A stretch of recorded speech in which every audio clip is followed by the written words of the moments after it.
Est-ce que vous saviez qu'il y avait des arbres de Noël dans l'ADN? Sinon, c'est normal, parce qu'il n'y en a pas vraiment. Mais je vais vous expliquer qu'est-ce que ça veut dire. J'ai fait un concours il n'y a pas très longtemps, qui s'appelle Ma thèse en 180 secondes, que je n'ai pas gagné bien entendu, mais qui m'a permis de vulgariser énormément mon projet, et donc c'est très cool parce que c'était un petit peu ce que je voulais faire avec ces vidéos, à savoir vous expliquer simplement mon projet de recherche. Bon là ça va être extrêmement trop simplifié, mais c'est un très bon exercice, et puis je pense que c'est super pertinent pour expliquer très rapidement qu'est-ce que je fais en laboratoire.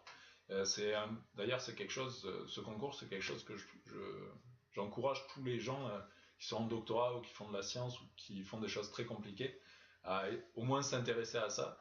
Et ceux qui ne sont jamais, ceux qui ne connaissent pas trop la science mais qui sont curieux, je vous invite à chercher les vidéos, je suis sûr qu'il y en a partout sur internet. Donc le concours c'est Ma thèse en 180 secondes, c'est un concours international qui regroupe plein de pays francophones, plein d'universités francophones, et qui essaie donc de vulgariser la science qu'on fait dans les laboratoires. Ça ne concerne pas que la biologie, ça concerne aussi la physique, l'économie, la sociologie, toutes les sciences qui existent. Dans toutes les cellules des espèces vivantes, il existe un gène qui est produit en large excès comparé à tous les autres types de gènes qui existent. Le produit de ce gène, c'est une molécule qu'on appelle l'ARN ribosomique. L'ARN ribosomique, c'est important parce que c'est la molécule qui permet de synthétiser absolument toutes les protéines du monde vivant qu'on connaît. En fait, si vous prenez une de vos cellules et que vous zoomez à l'intérieur, plus spécifiquement si vous zoomez dans le noyau de cette cellule, vous allez apercevoir des petites structures, ça en forme d'arbre de Noël. Lors de mon doctorat, en fait, je me suis intéressé à ces structures en arbre de Noël dans deux espèces, la souris et l'être humain. Imaginez que l'ADN, c'est une espèce d'énorme livre, une espèce d'énorme encyclopédie. Et bien la lecture et la photocopie de ce livre, ça va être appelé la transcription. Donc la transcription, c'est la lecture et la photocopie de l'ADN. C'est ce mécanisme-là que je vais vous expliquer maintenant.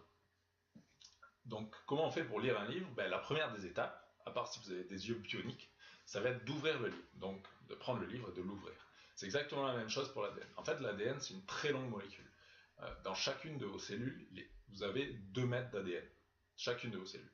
Cet ADN, il est extrêmement compacté par une petite protéine qu'on appelle histone, et qui va permettre différentes choses, mais entre autres de protéger l'ADN de tous les dommages externes.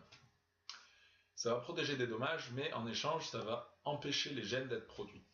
Donc, ce qu'on va faire quand on va vouloir produire un gène, il va falloir ouvrir la chromatine, ouvrir l'ADN. La chromatine, c'est l'ADN avec les histones. Donc, exactement comme pour un livre, on va ouvrir l'ADN. Comment est-ce qu'on fait ça? En fait, c'est d'autres protéines. Donc, tout en biologie marche avec des protéines quasiment. Donc, d'autres protéines qu'on appelle des protéines précurseurs vont venir enlever les histones le long des gènes d'ARN ribosomique et donc permettre une accessibilité très forte à la chromatine.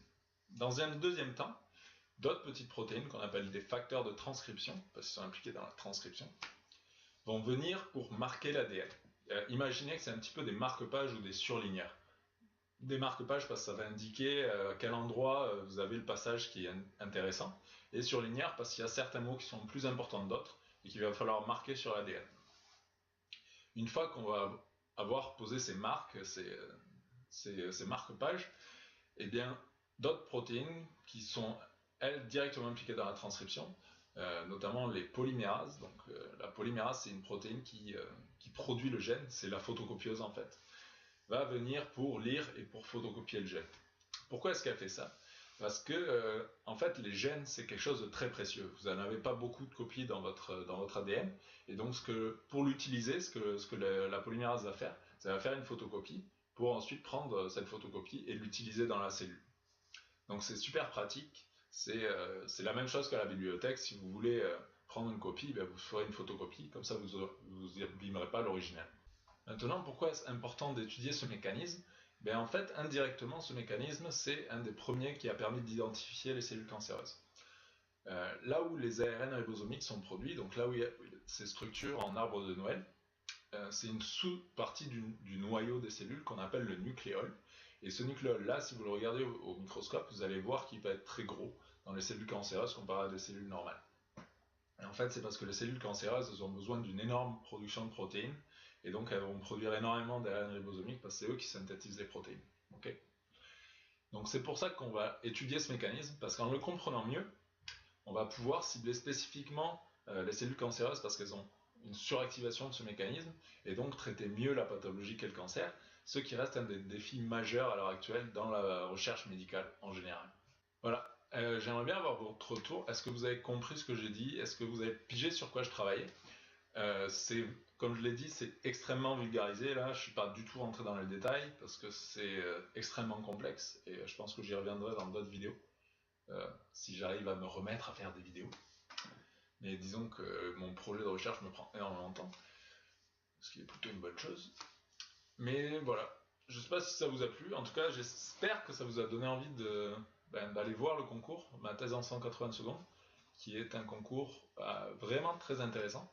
Il y a des gens qui présentent vraiment encore beaucoup mieux que moi, hein, et qui vont vous expliquer sur quoi ils travaillent, et donc sur des recherches qui sont en cours à l'heure actuelle. Et moi, je vous dis à la prochaine, puis salut.